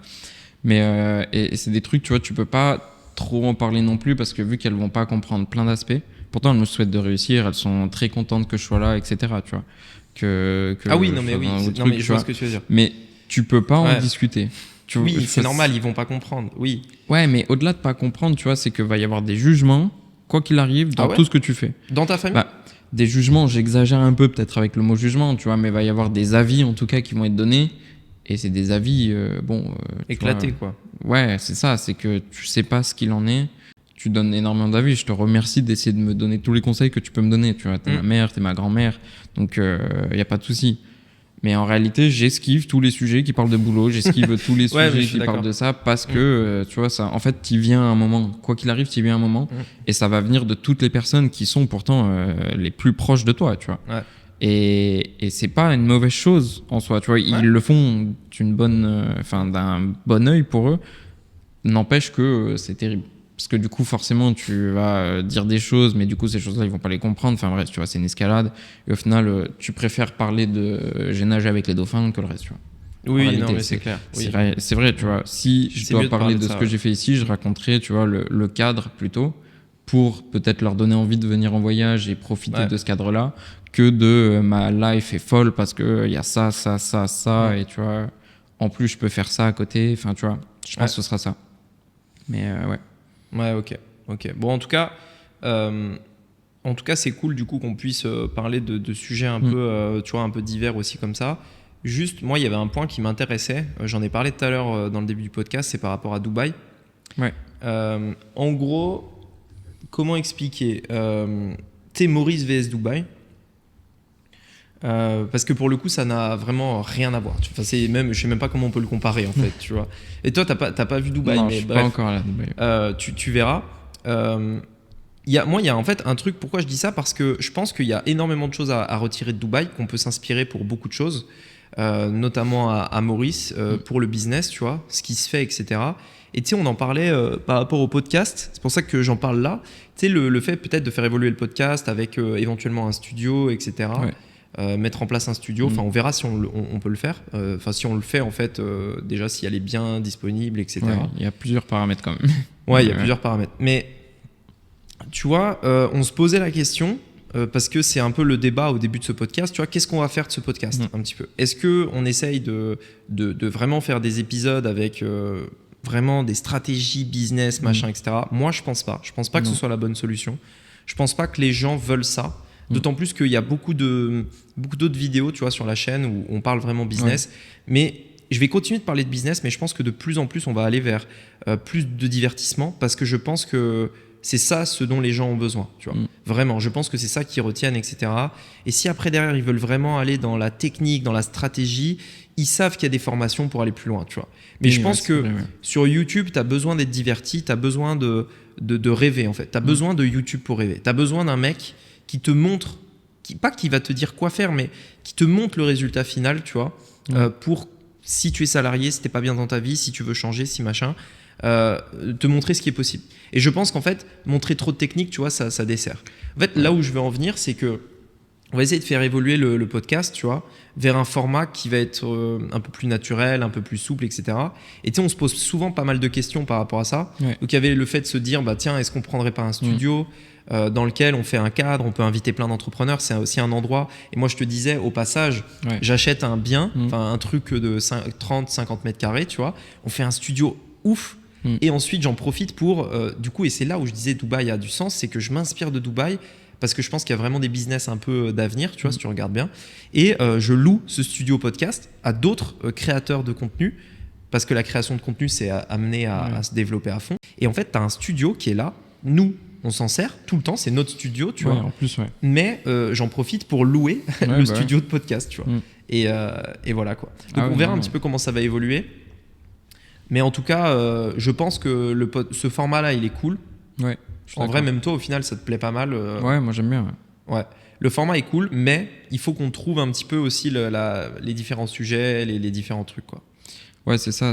Il va y avoir un mix entre... Parce que le but, c'est toujours aussi de donner de la valeur, tu vois, dans l'idée, tu vois, que les gens puissent aussi avoir plein d'idées derrière, etc., etc. Mais c'est aussi que, justement, vous voyez un petit peu le derrière de tout ça, parce que en effet, tu vois, il y a des formations, il y a plein de vidéos qui parlent vraiment du business. La dernière fois, on a fait une vidéo où on était carrément sur du closing, de ce que l'on fait, tu vois, vraiment. Enfin, en gros, il va y en avoir. D'ailleurs, là, ils ont aimé la vidéo. Vraiment, Où vraiment, là, c'était juste la vérité. Pour le coup, c'est ce que je disais tout à l'heure. Il n'y a pas de filtre, tu vois. C'est comme ça que ça se passe. Ouais. Juste, quand on est ensemble, il y a un paperboard en plus, quoi. C'est tout. Ouais, non, mais c'est ça. En vrai, il y a un paperboard en plus. Et ça. Ouais. Non, ouais, c'est vrai que Enfin, j'aime beaucoup le format. Et c'est juste, en fait, au bout d'un moment, les sujets vont peut-être revenir aussi. C'est ce qu'on se disait, tu vois. On veut pas, en fait, radoter. On veut pas que, du coup, vous ayez tout le temps un truc qui parle de business, de comment est-ce qu'on fait un business en ligne, comment est-ce qu'on lance des tunnels de vente, une formation. Est-ce que vraiment les sujets vont tourner en boucle ? Parce que regarde, nous, quand on est... Après, est-ce que, par exemple, dans un groupe d'amis, est-ce que tu penses que les gens tournent en rond ? En vrai, il y a un peu de ça, par contre, je suis d'accord. Ouais. C'est-à-dire que c'est souvent les mêmes délires, c'est souvent les mêmes blagues, c'est souvent les mêmes références qu'ils ont depuis 10 ans, tu vois. Un jour, il y a un gars qui a fait une connerie et depuis, il a un surnom, il a toujours le même surnom, etc. Tu racontes l'histoire à toutes les soirées. Ouais, voilà, c'est toutes les soirées, t'as la même histoire. Il y a un nouveau mec qui rejoint le groupe, il a l'histoire, tu vois, on lui dit direct, c'est la première chose qu'on lui dit. Une frise chronologique. Donc, il y a un peu ce truc-là et on n'a pas envie de rentrer trop, tu vois, dans ce truc-là en mode, tu vois, ça y est, on est là depuis un moment et en fait, à chaque soirée, c'est tout le temps les mêmes anecdotes. On est des gens qui tournent en rond. Mais d'un autre côté, comme on disait, on n'a pas une vie normale entre guillemets. Et je pense qu'en fait c'est un peu, je pense que les gens aiment bien juste savoir ce qui se passe par curiosité en fait.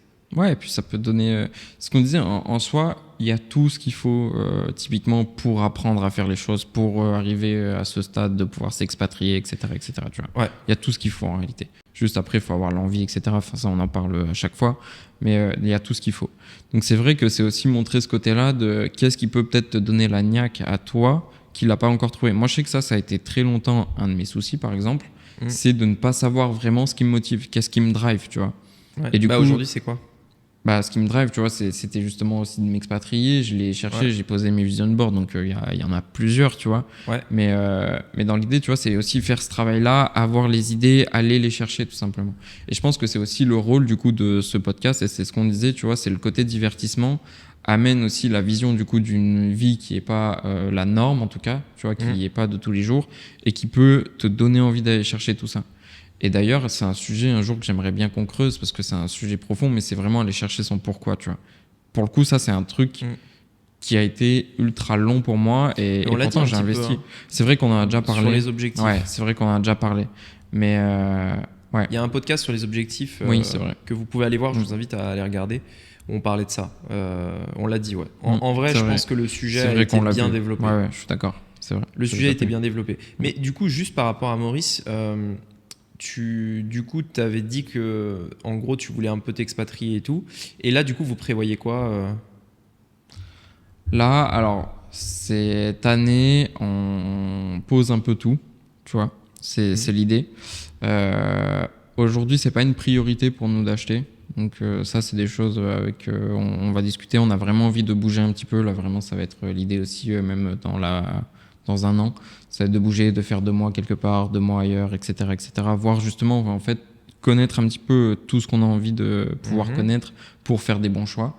Et après, plus tard, donc ça reste encore à délimiter, tu vois, en termes de date. C'est du coup forcément avoir une maison. Moi, j'aime bien les voitures, donc j'ai un objectif voiture aussi, tu vois. Donc ça, voilà, mais c'est un peu le dernier. Mais justement, en fait, tu la verrais où, cette résidence principale? En fait, comme on dit souvent avec Lionel, on est... tu sais, en fait, on a du mal à se dire on habite ici, on habite là, machin, parce que surtout Lionel, lui, il bougeait souvent avant de s'installer à Maurice. Ils ont essayé plusieurs pays, etc. Et en fait, c'est vrai qu'on a toujours ce truc un peu en mode où est-ce qu'on va se poser, tu vois. Parce qu'on a le choix, en fait. Le truc, c'est que quand tu as le choix, tu as un choix infini, tu as le monde entier pour choisir, tu vois. Donc c'est assez difficile de se dire, bon, bah c'est vrai, j'ai un choix parmi tous les pays du monde qui peuvent t'accepter, tu vois. On va pas aller dans certains pays un peu craignos, mais j'ai le choix vraiment, et du coup, je décide d'aller là, tu vois.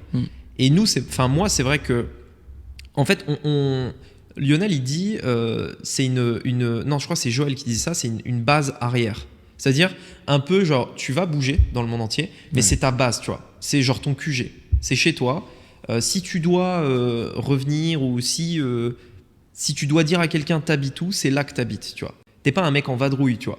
Parce que tu sais, il y a Carla et Kevin là, qui vont faire leur voyage d'1 an et quelques, je crois, où pendant 1 an, ils vont faire un peu le tour du monde, etc. Donc pendant 1 an, ils habitent pas, en fait. Ils habitent nulle part, au final. Ils sont sans domicile fixe au final, pendant 1 an. 1 an, peut-être un peu plus. J'avais vu une vidéo d'une meuf qui avait fait un tour du monde. Elle avait prévu 1 an et en fait, ça lui a pris 8 ans. Ouf. Mais parce qu'en même temps, son budget, c'était, je crois, 30 € par mois, un truc comme ça. Enfin, c'était vraiment un budget de. Elle faisait que du stop. En fait, c'était le tour du monde en autostop. Voilà, je précise. C'est pas n'importe quel tour du monde. Parce qu'en effet, mais eux, c'est pas ça. Mais genre, du coup, ils vont le faire pendant à peu près 1 an. Ils ont pas de domicile, tu vois. Et moi, je pourrais pas, honnêtement, je pourrais pas faire ça, tu vois, parce que déjà, pendant 1 an en vadrouille, c'est compliqué. Et c'est vrai que j'ai besoin de me dire, j'ai un QG, tu vois. Genre, j'ai une base arrière, comme dit, je crois que c'est Joël qui dit ça, je sais plus. Mais c'est mon QG, tu vois. C'est chez moi, c'est voilà. Et voilà quoi. Genre, est-ce que vous avez, ou peut-être même toi en perso, tu vois, est-ce que t'as pas l'idée d'un QG un peu? Pour l'instant, non, parce que franchement, tu vois, ça pour le coup, tu vois, j'en ai conscience, on a une chance incroyable, c'est que on a des revenus qui nous permettent de louer un peu ce qu'on veut, tu vois. En réalité, demain, tu vois, tu as besoin même d'aller à l'hôtel.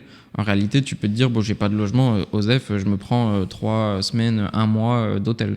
C'est possible, tu vois. Ouais. Oui, mais du coup, en fait, j'ai ce côté-là où, tu vois, j'ai pas cette insécurité à ce niveau-là. Après, j'aimerais quand même avoir un endroit, tu vois, où, justement, cette base arrière, un peu là où tu reviens, tu sais, pour te poser. T'en as envie, tu veux te poser.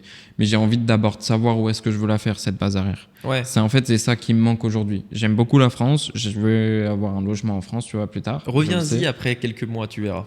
Non, mais...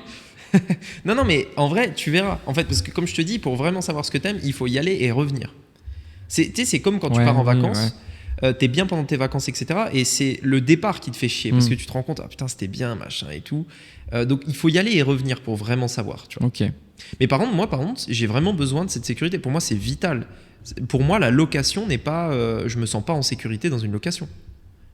Même en plus sur le papier, tu peux te dire, bah vas-y, je suis dans une maison, je la loue tant par mois.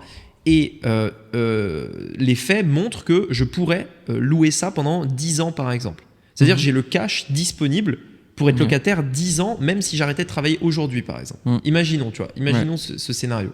Même un scénario comme ça, je me sens pas en sécurité. Alors, je suis d'accord, je me sens pas en sécurité, tu vois, dans la situation actuelle. Je me sens à l'aise. Enfin, tu vois, c'est ce côté-là, justement, que l'instant, donc c'est du très court terme, hein, ça pour le coup, tu vois. Mais c'est que pour l'instant, vu que c'est quand même une décision importante et que j'ai envie de me sécuriser, mais dans un endroit où j'ai vraiment envie d'être, tu vois, je veux d'abord profiter de cet instant court terme pour justement avoir une vision, pour voir justement aller chercher ce que je veux vraiment à la base. Enfin, à après, la fin, tu vois. Je pense qu'on peut aussi être dans différents endroits. Tu vois, moi, j'aimerais bien un jour avoir un truc éventuellement en Thaïlande. Éventuellement, oui, en France, tu vois, pourquoi pas. Juste parce que de temps en temps, quand tu vas en France, c'est cool. Et encore, en vrai, franchement, plus j'y réfléchis, plus je me dis, j'ai plus trop envie de faire des trucs en lien avec la France, en fait. Enfin, plus j'y réfléchis, plus je me dis, j'ai pas spécialement envie. Honnêtement, en fait, le truc, c'est que, tu vois, on en parlait, mais la France, c'est un pays très, très, très, très bien développé. C'est un pays qui est magnifique et tout. Genre, tout est nickel. Comparé, tu vois, quand tu vas en Thaïlande, à Maurice et tout, bah, franchement, les rues sont nickel, sont propres. Les gens sont un minimum civilisés, ne serait-ce que pour se garer, pour rouler sur la route, etc. Et donc ça, c'est des trucs qu'on va beaucoup moins avoir à l'étranger. Mais en fait, moi, alors peut-être parce qu'on est plus jeune aussi, tu vois, mais moi, je ressens vraiment ce besoin d'être dans un pays qui bouge tout le temps. Genre, du jour au lendemain, t'as un bâtiment qui s'est créé là, au milieu d'un champ. Il y avait rien et bam, il y a un bâtiment, tu vois. J'exagère un peu, mais c'est presque ça, en fait. Le truc bouge tout le temps, ça bouge. Tu sens que t'es dans un pays qui n'est pas, on va dire, qui n'a pas un boulet de paperasse, qui n'a pas un boulet avec 10 000 lois, la France en termes de lois, mais il y a tellement de lois, parce qu'en fait, c'est un pays qui est tellement vieux que c'est des lois qui s'additionnent aux années d'avant, et puis ça s'ajoute, et on se retrouve en 2023. Tu veux ne serait-ce que construire une cabane dans ton jardin, il te faut 10 000 autorisations, faire une demande au maire, machin. C'est compliqué, tu vois, c'est chiant. Et tu sens que cette bureaucratie, elle ralentit l'évolution, elle ralentit en fait, là où tu as envie d'être excité, d'avancer, de bouger, en fait, ben, t'es freiné, tu vois, t'es ralenti par cette paperasse, par cette compta que tu dois faire, par cette bureaucratie, par les impôts, tout ça, t'es freiné, tu vois. Alors que quand tu arrives à Maurice, c'est en fait, comparé à la France, vraiment on te lâche, tu vois, genre vas-y, c'est bon, t'as beaucoup moins d'impôts, tu y vas, t'inquiète, il y a des lois, mais t'inquiète, on verra ça après, tu vois, etc. Et vas-y, tu vois, tu fais et après on voit. En France, c'est tu te calmes, d'abord tu fais ça, et après on voit. Et après tu fais. On verra en plus, on verra. Et tu vois, ce truc, c'est vraiment, moi, de plus en plus, j'ai énormément de mal avec ça. Ouais. Je pense ça, tu vois, je m'en rends pas compte pour l'instant. Vu que je suis pas encore rentré en France, je m'en rends pas compte. Tu vois, je pense qu'il faudra qu'on en rediscute au moment où je rentre. Mais par contre, je vois dans l'idée ce que tu veux dire, je le comprends pas encore, je pense. Ouais. Tu vois. Donc c'est pour ça. Mais ouais, tu vois, ben, pour l'instant, tu vois, dans l'idée que j'en ai, c'est pour ça que justement, je veux vraiment bouger.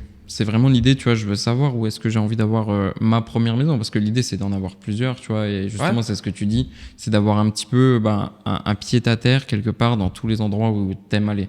Typiquement, tu peux faire 3 mois un endroit, 6 mois un autre, enfin en gros, t'aies cette liberté, ce choix-là. Et je veux profiter de ce moment court terme pour savoir où est-ce que justement ça va se faire, et ensuite justement là, me sécuriser avec tout ça, justement, prendre un peu plus le temps, tu vois. Ouais, en fait, de toute façon, toi, on est un peu différent dans le sens où moi, je peux pas me dire pour l'instant ça et on verra demain. Moi, j'ai besoin de planifier entre guillemets un petit peu plus mes objectifs et savoir vraiment où je vais, tu vois. Ouais. J'ai besoin de me dire ce pourquoi je me lève tous les matins, c'est pour ça.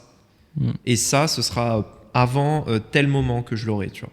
Et après, par contre, on verra. C'est-à-dire après la suite, je sais pas, mais déjà c'est ça. Une fois que j'ai ça, je me repose, machin et tout, je réfléchis et ensuite on continue. Bah après ça, tu vois, c'est un objectif. Moi, l'objectif, c'est justement de découvrir toutes ces choses-là, donc sur le court terme. Ouais, alors peut-être que ça peut être... Ouais, tu vois, final, en fait, c'est que je l'ai défini comme ça, tu vois. Ouais. C'est que dans ma priorité, tu vois, je l'ai priorisé. Mais est-ce que c'est une priorité de définir là où tu vas mettre ton pied à terre ? Parce que moi, c'était ma priorité. En 2022, je me suis dit, je veux partir du coup, mais je sais pas où je vais mettre mon pied à terre. Donc du coup, c'est là où mon objectif clair et net, c'était définir le pied à terre, tu vois. Où est-ce que je vais le mettre ? C'était mon objectif. Donc c'était très clair dans mon esprit, c'est je m'arrête pas tant que je sais pas exactement où je vais pouvoir poser mes valises pendant plusieurs années. Tu vois, est-ce que vraiment tu as ce truc-là, toi ? Parce que le problème, c'est que t'es à Maurice et que Maurice, c'est confortable quand même, tu vois. Non, mais... Alors, je suis d'accord, c'est confort, mais ça ne m'empêche pas, tu vois, d'y aller. Parce qu'en soi, tu vois, le confort, je me noie pas dedans. Enfin, j'ai l'impression, du coup, tu vois, ça, il faut y réfléchir, il faut voir tout ça. Mais le confort, je me noie pas dedans dans le sens où, tu vois, c'est inconfortable de partir de la France, tu vois, déjà à la base. Tu vois, j'étais en CDI, j'ai lâché le CDI, tu vois, j'ai fait d'autres choses, j'ai avancé. Donc, en soi, tu vois, j'ai pas tant de peur, en final, tu vois. Du coup, ça m'empêche pas de sortir de ma zone de confort. Mais c'est plus qu'en fait, mon objectif, tu vois, c'est de savoir où je veux aller plus tard. Mais en fait, je sais c'est quoi l'objectif aussi d'après dans un sens. Enfin, en tout cas, j'en ai posé un, tu vois, qui m'est amené à évoluer. Je le fixe pas, celui-ci. Mais c'est le côté, justement, mon objectif, c'est que d'ici la fin 2024, on ait fait un petit peu toutes les régions du monde, tu vois. Aller aux US, aller en Amérique latine, en Afrique aussi. Enfin, on y est là, tu vois, mais visiter d'autres pays d'Afrique, aller en Asie, aller en Australie, etc. Tu vois, c'est vraiment, en fait, voir un petit peu, tu vois, les cultures de manière générale pour savoir vers quoi je veux me diriger. Et après, tu vois, faire comme à Maurice. Typiquement, si je dis n'importe quoi, je veux vivre au Japon. Tu vois, je veux aller vivre au Japon. Et ben, dans ce cas-là, je vais passer 1 an au Japon. Et je vais faire plusieurs endroits dans le Japon. Tu vois, en fait, c'est étapes, tu vois, ces étapes-là. Non, je vois très bien. Et là, à ce moment-là, tu vois, je sais que l'étape d'après, l'objectif d'après, c'est parti, du coup, on achète à cet endroit-là. Même si je prévois, tu vois, déjà de me sécuriser. Tu vois, typiquement, je mets de côté, etc., etc. Mais, j'investis d'autres manières. Enfin, bref, tu vois, différentes choses pour aller vers ça. Mais du coup, la sécurité n'est pas la priorité dans les actions court terme, tu vois. C'est du long terme. Ouais, alors que moi, c'est vraiment ça. Enfin, moi, ça a toujours été ça, en vrai. Oui. Sécurité, 100%. Mais ouais, ok. En tout cas, on verra un petit peu ce qu'on va pouvoir mettre en place. Et puis, de toute façon, je vais essayer de visiter, tu sais, le bureau, là où on peut mettre en place le studio de podcast. Je vais essayer d'aller faire des visites et tout pour voir un petit peu ce qu'on peut y faire. Et c'est vrai que ça pourrait être kiffant de faire un vrai studio avec un vrai designer qui met le décor et tout. Et après, de faire venir des invités et éventuellement louer le studio pour le rentabiliser, quoi. Ouais, c'est un autre business, en fait. Voilà, c'est ça. Il y a toute cette logique derrière. Au final, c'est t'en profites. Et après, comment est-ce que si, t'en profites et juste, en fait, on a tellement de personnes dans notre entourage qui sont soit dans la création de contenu, soit juste des entrepreneurs ou quoi. Donc, ne serait-ce que pour les interviewer. Et en fait, voilà, t'as un studio, bam, tu veux faire un podcast, tiens, voilà le studio, c'est une location à l'heure, bam, fais le podcast, on te donne le fichier rendu, enfin le fichier final, monté, tourné, machin, t'as juste à poster sur ta chaîne. Tu vois. Ah ouais, non, c'est clair. Et je suis sûr qu'il y a un marché là-dessus. Ah, mais je pense, ouais. De toute façon, on a discuté déjà un petit peu, mais ouais, moi je pense. Ouais, on a discuté et moi je pense qu'il y a un marché. À Maurice, en vrai, j'avais vraiment ce doute de me dire, est-ce qu'à Maurice, vraiment, il y a un marché ? Parce qu'il y a vraiment ce truc un petit peu entre le groupe d'entrepreneurs, là, sauf ceux qui ont vraiment des business locaux, c'est le fait de se dire, c'est difficile de faire du business en local, parce que le marché des personnes qui ont vraiment les moyens est un peu plus réduit. Même si je pense que vraiment ça va se développer parce que clairement il y a de l'argent, clairement. Ah oui, il y en a beaucoup. Mais maintenant, voilà, est-ce que un studio podcast, tu vois, tu peux le remplir ? Je sais pas. Franchement, aucune idée. Mais je pense que dans tous les cas, je vais pas essayer de me prendre la tête. Si on veut le faire, ce sera, je vais me dire, au pire, c'est pour moi, tu vois. Oui, ouais, voilà, c'est ça. Voilà. C'est qu'il faut partir de cette base-là. Et après, voir si justement ça peut être rentabilisé d'une autre manière, quoi. Voilà, au pire, de bouche à oreille, machin. Oui. Oui, et puis en soi, tu vois, c'est ce que tu dis, dans les contacts, quoi qu'il arrive, il y en a, ils voudront le faire, tu vois, ils voudront avoir un truc pro, un truc propre, etc. Parce que, mine de rien, tu vois, c'est propre ce qu'on fait là, tu vois, mais c'est de l'organisation, faut déplacer des choses, faut se remettre à des endroits, machin, etc., tu vois. Et je pense que t'as envie d'avoir un confort aussi autour de ça. Au-delà de ça, les gens, ils ont besoin d'avoir un... Tu sais, si tu veux, le principe d'un studio, c'est pour ça que les youtubeurs, ils l'ont très bien compris, le principe d'un studio, c'est que les gens ont besoin d'avoir des... Comment dire ? Des points d'attache avec le décor dans lequel le podcast se trouve, tu vois. Ils ont besoin de reconnaître la pièce. C'est pour ça que les youtubeurs, comme par exemple Squeezie ou quoi, quand ils changent de décor, ils font une vidéo dédiée au nouveau décor, tu vois. Ouais, alors regardez, il y a le décor, machin et tout, c'est le décor que vous allez voir dans mes prochaines vidéos et tout. En fait, les gens, quand ils cliquent sur la vidéo, ils veulent voir ce décor, tu vois, ils sont habitués, c'est le cadre, c'est le podcast, on se sent bien, on se sent chez soi, on se sent dans, tu vois.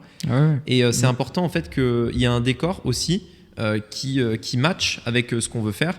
L'image de marque aussi que je veux développer de plus en plus sur la chaîne, parce que tu sais, je t'en avais parlé, c'est un truc sur lequel je vais vraiment bosser, le personal branding cette année, et je pense qu'en effet ça peut partir sur justement ce décor que je pourrais mettre dans mes vidéos YouTube, que je pourrais mettre dans des podcasts, et après on peut louer le studio, quoi. Comme ça fait un autre business. Tu sais, c'est ce que je te disais, si le studio je peux le louer avec des séances à l'heure, etc., 3, 4, 5, 6 fois par mois, peut-être même plus après parce que ça peut faire du bouche à oreille et tout. Bon écoute, tranquille, tu vois, autant en profiter. Oui, bien sûr. Je mets à dispo mon matériel et je me dis, moi, si j'avais pas tout le matos qu'on a aujourd'hui, franchement, je veux lancer un podcast, je fais ça.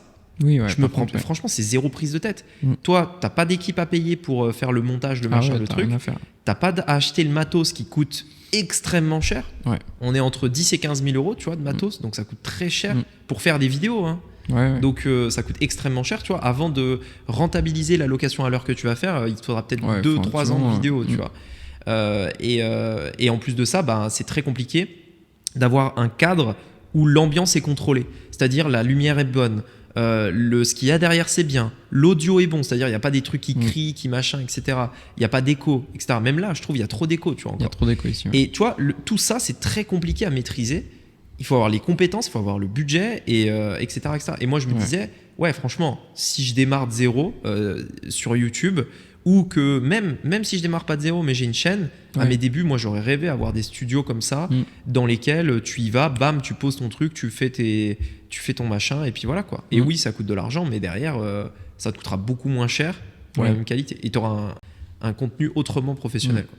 Donc, je me dis, il y a un intérêt. Moi, je le vois dans mon business. Je suis pas fou non plus.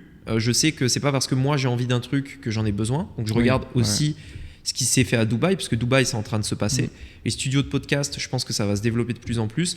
Et à Dubaï, ça s'est déjà bien développé. Il y en a plusieurs.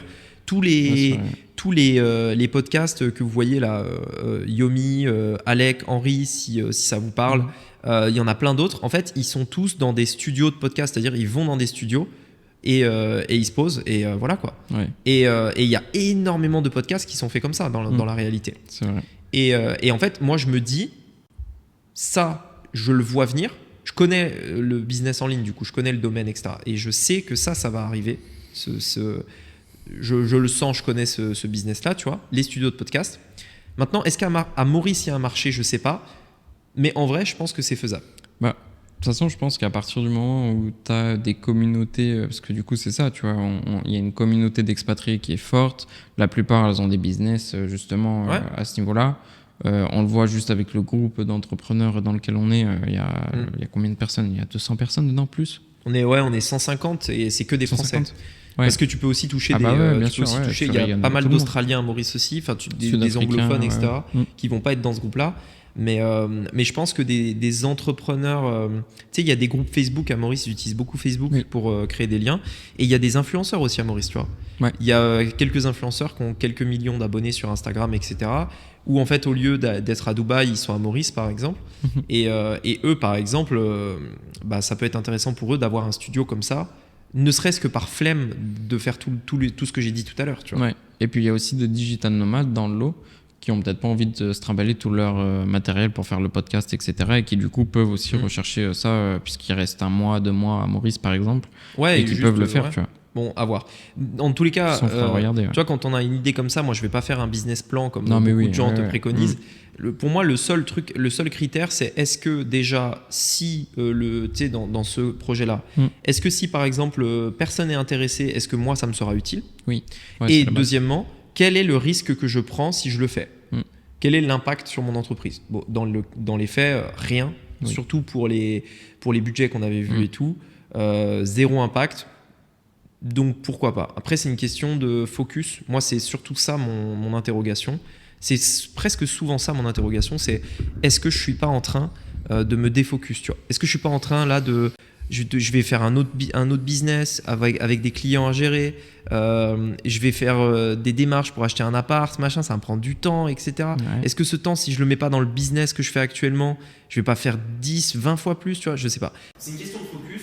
D'un autre côté, je me dis, on reste dans le même business parce que c'est pour le podcast, c'est pour le business, c'est pour l'image de marque, etc. Donc ça reste quand même en lien.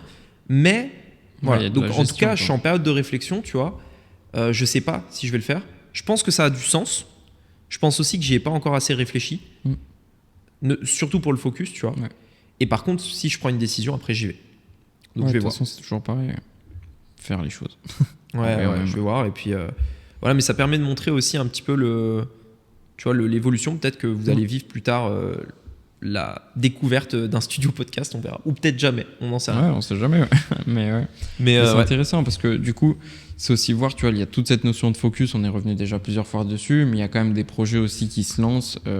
Justement, est-ce qu'il y a des projets dont tu as envie de parler là maintenant, ou tu veux qu'on les garde peut-être pour plus tard, pour en discuter un peu? Bon, on pourra en parler plus tard, ouais, parce que ouais, il y a pas mal de projets, et puis moi de toute façon je vais essayer de plus en plus de faire des projets. On va renforcer le business en ligne, mais je vais essayer de plus en plus aussi d'essayer de sortir un peu du business en ligne et faire des business un peu plus intemporels, classiques, traditionnels, etc. Ok. Typiquement, tu vois, un studio podcast, ça n'a rien à voir avec le business en ligne. Enfin, parce que tu as du podcast, mais en vrai, le business, c'est un business. C'est de la gestion. C'est un business classique, voilà, tu vois. Et je pense qu'il y a vraiment beaucoup de potentiel dans des business comme ça. Énormément de potentiel. Je pense que les gens ne se rendent pas compte à quel point un petit local de 50 mètres carrés comme ça, hyper niché, ça peut brasser de l'argent. Je pense qu'à Dubaï, les mecs là, qui ont des studios podcast, tu sais, je t'avais dit, ils proposent des packs, 3 000 € pour 10 vidéos avec tout inclus, montage, machin, etc. Franchement, même si tu fais un pack comme ça par jour, bon, je pense pas, tu vois, mais franchement, ça fait bien du 100K par mois, un studio podcast comme ça. Parce qu'ils ont plusieurs angles, ils ont plusieurs coins pour filmer, je pense qu'ils peuvent en faire plusieurs par jour. Honnêtement, ils peuvent faire largement 100K par mois avec un studio podcast. Et toi, tu te dis, mais t'imagines, tu vas avoir un mec en soirée, c'est quoi ton business? Oh, moi j'ai un studio podcast, je le loue à l'heure, tu vois. Ah, ok, c'est bien. Tu fais combien? 100K. Oh. Et je suis sûr, et en fait, les gens seraient choqués à quel point des micro-business comme ça, tu te dis, mais c'est quoi ce business et tout, ça génère un fric monstre, tu vois. Et parfois, c'est des idées toutes connes, mais c'est juste être là au bon moment. Et en vrai, je pense qu'on est là au bon moment. C'est en train d'exploser les podcasts en France. Moi, j'avais eu ce ressentiment en 2019 quand j'avais créé le mien. Je m'étais dit, les podcasts, ça arrive, tu vois, je vais me lancer. Et puis aujourd'hui, on est en 2023 et c'est déjà présent, tu vois. Tout le monde commence à créer son podcast. Pas comme je l'avais imaginé. J'avais pas imaginé que ce serait en mode vidéo. J'avais pas imaginé que ce serait un podcast vidéo, tu vois. Le vrai format qui prendrait. Ouais. Et on en est qu'au début. Là, je pense vraiment. Mais par contre, le podcast a pris. Après, ce que les gens voient pas, c'est que ceux qui si vous écoutez le podcast vidéo, il y a la version audio du podcast et il y a autant d'auditeurs en version audio qu'en vidéo, à peu près. Donc en fait, vous doublez à peu près le nombre de vues sur le podcast vidéo pour à peu près voir, voilà. Il y a à peu près autant d'auditeurs, à peu près, voire parfois même plus, parce que généralement, en version audio, les gens, en fait, c'est très long terme. C'est-à-dire que le podcast, tu vas le faire une fois et en fait, ça va te générer des vues pendant des années, quoi. Ouais. Tous les jours, il y a des gens qui écoutent le premier épisode que j'ai posté en 2019, tu vois. Pourtant, j'étais ultra mauvais, ça parle de trouver sa niche, enfin bref, c'était vraiment pas ouf, quoi. Et voilà. Mais bon, bref, du coup, on verra ce que ça peut donner. De toute façon, c'est aussi le but du podcast, c'est de vous tenir un petit peu au courant de ce qui avance. C'est pas juste d'en parler une fois et de vous donner l'idée, après de trouver tout ça, c'est de voir aussi un petit peu comment ça se suit. Quelles ont été les étapes, quand c'est plus avancé, etc. quoi. Ouais, en fait, le truc, c'est que moi, je pense que j'ai eu un succès à mon niveau sur Internet, tu vois, avec le business en ligne, mais j'ai aussi envie de plus en plus de montrer, tu sais, que c'est possible, en fait, de faire d'autres business. Tu sais qu'en fait, le problème, c'est que quand tu suis un influenceur, entre guillemets, enfin, je sais pas, moi, je me considère pas comme un influenceur, mais quand tu suis des mecs sur le business en ligne, des infopreneurs, par exemple, sur le business en ligne, le problème que tous ont, sauf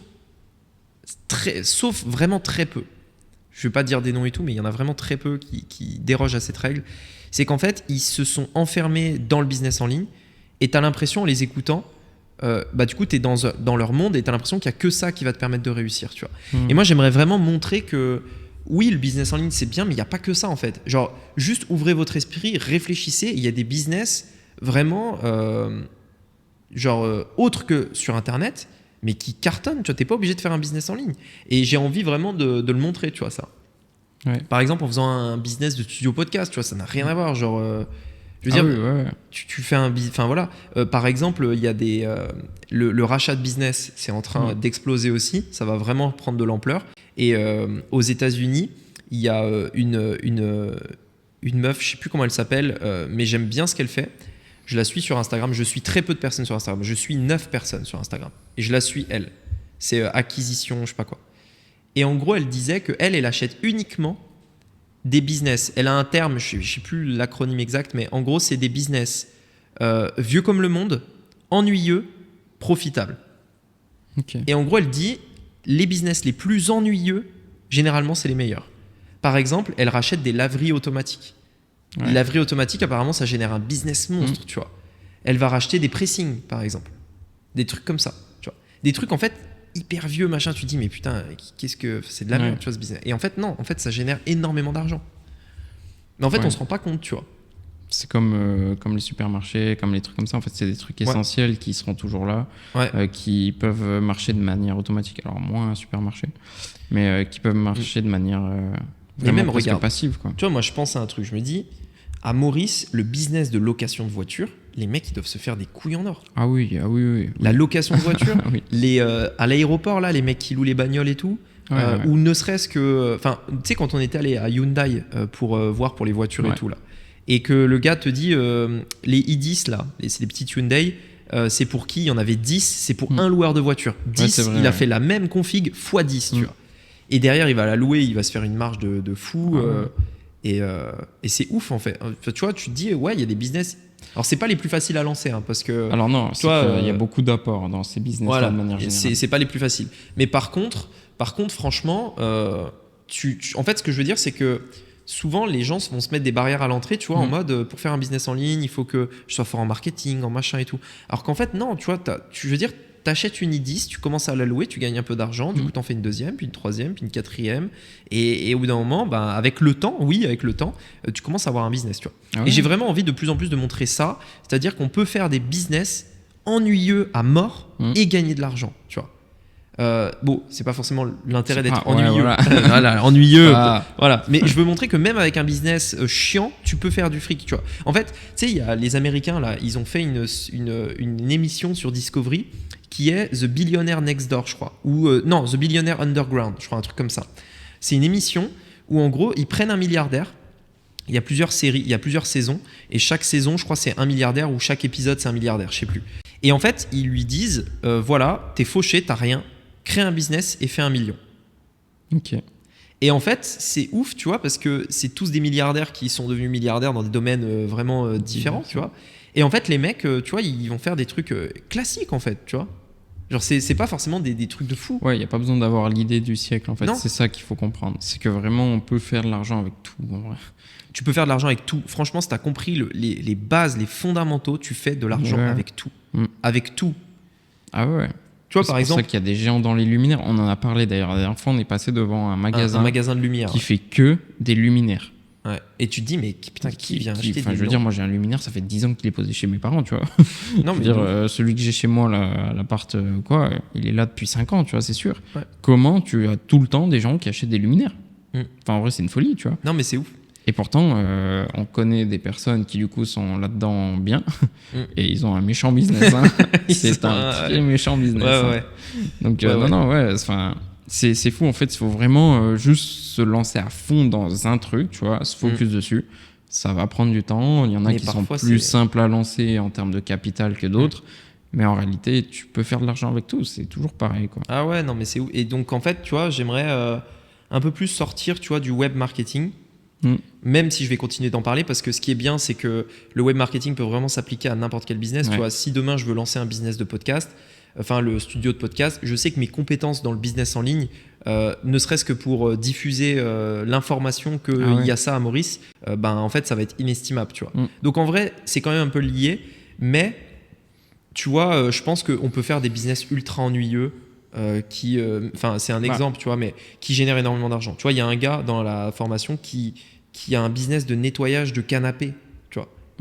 Et tu te dis, mais n'importe qui peut faire un business de nettoyage de canapé, tu vois. N'importe qui. Je veux dire, aujourd'hui, t'en as marre. Alors, c'est pas le meilleur business, tu vois. C'est pas le business de rêve. C'est pas le business le plus fun à proprement parler, tu vois. Voilà. Enfin, c'est pas. Après, ça dépend de chaque personne, tu vois. Mais sur le papier, en tout cas, c'est pas celui, comme tu dis, tu vois, qui fait rêver le plus. C'est pas le meilleur business, on est d'accord. Mais je veux dire, demain, tu t'en as marre du salariat, tu veux devenir entrepreneur, il y a des solutions. Ouais. Et j'ai envie de plus en plus de parler de ça pour sortir un petit peu du business en ligne, parler d'autres sujets. Et je pense que ça va intéresser les gens de voir, en fait, juste d'avoir un esprit ouvert, d'avoir quelqu'un qui leur montre toute cette ouverture et de se dire, ah ouais, putain, mais en fait, c'est vrai que j'ai le choix, tu vois, j'ai l'embarras du choix. Genre, si je veux devenir libre, il n'y a pas que le business en ligne, tu vois, il y a plein de choses. J'ai le choix, je peux faire ça, etc. Et il me faut juste un peu d'imagination, être un peu aidé par des gens qui savent de quoi ils parlent, et c'est tout, quoi. Ça, tu vois, bah ça, je le ressens beaucoup, tu vois, avec certains calls, tu vois. Forcément, on est sur la partie digitale, donc il y a besoin d'un ordinateur, il y a besoin de savoir aussi un peu comment maîtriser, tu vois, un minimum, même si c'est plus simple qu'avant, il faut maîtriser un minimum. Et on a des personnes, elles sont juste perdues par rapport à ça, tu vois. Elles veulent lancer un business et elles ont l'impression qu'il n'y a que le système en ligne qui est possible, tu vois, mais du coup, elles ne sont pas dans leur temps, tu vois, de ce qu'elles disent. Mais en réalité, il y a des business qui sont intemporels, ça fait des... C'est ça, et en fait, j'en avais parlé avec Théo, Théophile, tu vois, et en fait, on avait fait le constat tous les deux que le business en ligne, si tu regardes les volumes de recherche sur Google, parce que ça peut être un indicateur qui nous dit l'intérêt des gens, si tu mets le mot-clé business en ligne, c'est 3000 personnes par mois à peu près, 3000 recherches par mois, tu vois, qui mettent ce mot-clé-là. Alors après, tu as plein d'autres mots-clés liés, tu as Facebook Ads, YouTube Ads, c'est forcément des mecs dans ce domaine, tu vois, donc il y en a beaucoup plus. E-commerce, c'est beaucoup plus aussi, mais business en ligne, c'est 3000, tu vois. Et tu regardes investir dans l'immobilier, par exemple, ça va être des volumes énormes. Et en fait, il me disait, parce que lui, il a vraiment fait cette ouverture, tu vois, bourse, IMO, rachat de business en ligne, tu vois. Et en fait, il me disait, ça paraît bête, mais t'expliques à, je crois, monsieur, madame Michu, il m'a dit, avec ses termes, je crois que c'était ça. Il m'a dit, t'expliques à quelqu'un que pour faire de l'argent dans l'immobilier, tu prends des briques, tu les assembles, ça fait une maison, tu l'achètes et tu la loues, ils comprennent, tu vois. Va leur expliquer de faire un tunnel de vente, un machin, pour eux c'est obscur, c'est flou, tu vois. Faire un tunnel de vente, faire du marketing, faire des offres, fixer un prix, machin, ils comprennent pas ça. Tu vois, la plupart des gens, c'est compliqué. Par contre, ils conçoivent qu'une maison, c'est des briques et qu'une fois que ces briques sont montées, on peut la louer. Ouais. Et parce que c'est simple, tu vois, c'est logique, voilà, ils comprennent ça. Et en fait, quand tu t'ouvres à des business ou des marchés comme ça, en fait, tu te rends compte que il y a des business monstres à faire en touchant beaucoup plus de monde du coup, et voilà. Et en tout cas, moi, c'est un peu ce vers quoi j'aimerais aller, et pour justement, comme on disait, éviter de tourner en boucle, tu vois. Parce que là où sur le business en ligne on peut tourner en boucle au bout d'un moment, on tournait en rond, même si en vrai faut y aller quand même, hein. Mais si maintenant on commence à parler de business en tout genre, parce qu'il y a toujours des synergies, alors là il y aura pas de problème on va dire, d'idées de contenu ou quoi que ce soit. Donc on va essayer d'aller vers ça, et puis on verra bien. Ouais. On lancera plein de business différents. On va tout tester. Ouais, on va peut-être pas tout tester, mais on va faire quelques trucs qui nous semblent bien, et puis on racontera les échecs, les succès, les machins, on verra, hein. Ouais, carrément. Je suis chaud. Bon, j'espère que le podcast vous a plu. Encore une fois, comme d'hab, je ne l'ai pas, mais si vous voulez aller plus loin, je vous mets mon livre dans la description. Ça montrera comment on a fait du coup pour s'expatrier à Maurice via le business en ligne. Donc ça vous montrera exactement comment on gère notre business, comment on trouve des clients, etc. Donc voilà, vous avez ça dans la description, c'est le premier lien. Et je vous dis à bientôt dans un prochain épisode, c'est tous les vendredis à 18h. À bientôt, ciao. Salut.